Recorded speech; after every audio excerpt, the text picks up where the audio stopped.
They told you the mask was a comedy. But what if that green face was actually a prison for a god that wanted to escape? The Mask from 1994 is remembered as loud, funny, and completely unhinged. Jim Carrey stretching his face, bending reality, turning the world into a living cartoon. But buried under all that comedy is a story the movie never showed you. A story that was written, filmed, and then quietly erased. Because the mask was never meant to be funny. It was meant to hold something ancient, something dangerous. And once you understand where it really came from, the movie feels very different. The Mask was supposed to begin very differently. Not with Stanley, not with a bank, but with Vikings, a group of Norse warriors arriving on the shores of North America. Not exploring, not conquering. They came to bury something. Inside a metal chest was a simple wooden mask. Crude, plain, almost worthless to look at. A witch traveled with them. She performed a ritual and warned that what they were sealing away was the face of Loki, the god of lies, the god of chaos. Her words were clear. This was not a blessing. This was not a gift. It was a curse meant to sleep forever, unless the wrong person found it. That entire opening was cut, and with it, the truth. To understand the mask, you have to understand Loki. In Norse myth, Loki is not a misunderstood hero. He is clever, cruel, and selfish. He helps the gods, until he doesn't, and then he crosses the line he can never return from. Loki causes the death of Balder, Odin's son, the one god everyone loved. That single act turns Loki into an enemy of Asgard. Hunted, hated, doomed, he flees to the human world. And that's where things get worse. Among humans, Loki does what he loves most. He lies, he tricks, he plays with people's fears and desires. But his pride grows, and so does his hunger for control. The gods cannot interfere directly. If they do, they break the balance and bring Ragnarok closer. So Odin chooses another path, a cruel one. Odin descends to Earth in human form, a wanderer, a stranger. He seeks someone strong enough to face a god, not with muscle, but with will. That person is Leif Erikson.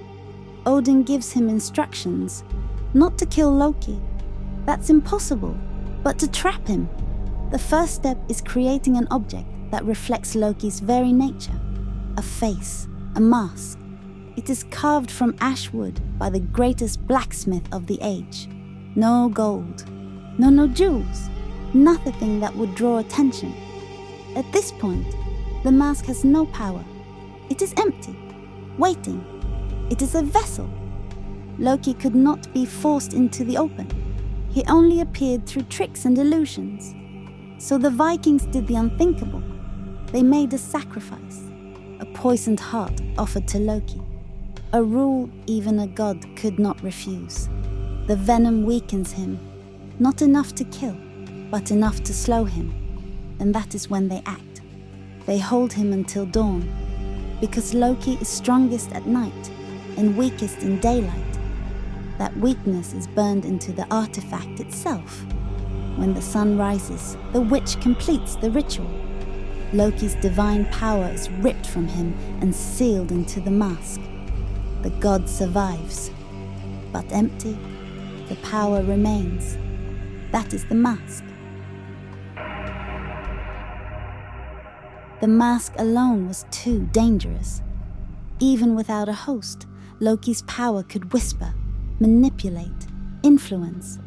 So they built a second prison, an iron chest covered in binding spells, not to protect the mask, but to protect the world from it. As long as the mask stayed sealed, it could not reach human minds. The Vikings buried it, cast one final ritual. Only the worthy or the broken would ever find it again. Then they left. 1,000 years pass. A city is built on that shore. Edge City. During underwater construction, the chest is discovered. By chance. Or so it seems. The moment the chest breaks open, storms form. The bindings fail. Loki's power stirs. The mask is no longer silent. And then it chooses. Stanley Ipkiss is not strong. He is not brave. He is not powerful. But he has something far more important, an imagination that never died. Stanley lives inside cartoons, exaggerated emotions, wild reactions, a world where rules bend and reality stretches. He buried that part of himself to survive. Work, failure, humiliation. The mask does not change him. It removes the lock. That's why his transformation looks like a living cartoon. Because that's how Stanley sees the world deep down. The mask does not give power. It reveals truth. When Dorian wears the mask, there are no jokes, no cartoons, no fun, only rage. Because that is what lived inside him all along. The mask amplifies what is already there. Nothing more, nothing less. One man becomes chaos, the other becomes terror. Same artifact, different soul. Showing this origin would have changed everything. Not just a small detail, everything.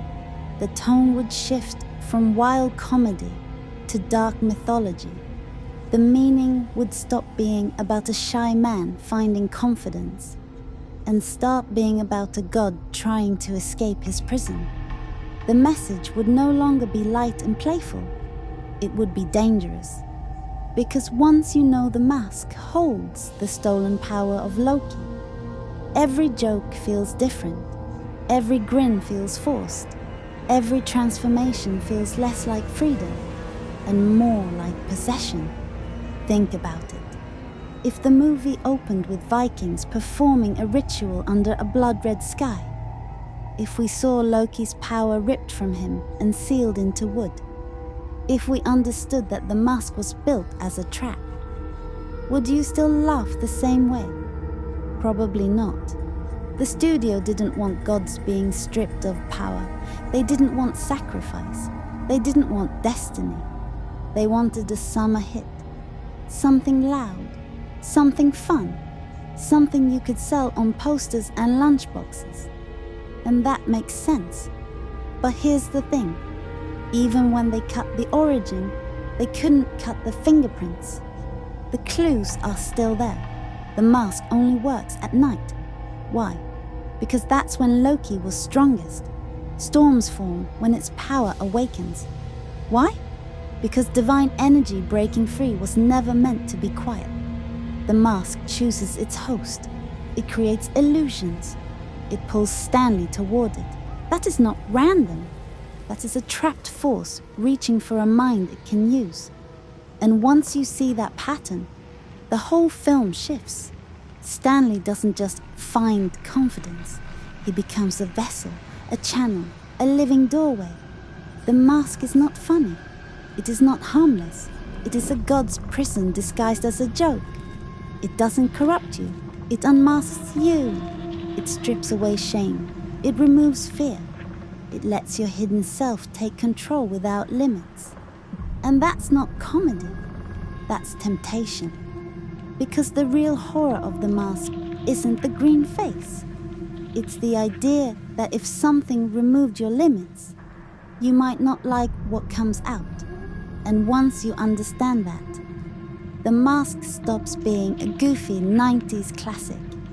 It becomes a warning about power, identity, and what happens when chaos finally gets a body. If you want the next hidden origin they never wanted you to see, watch the video on screen now. On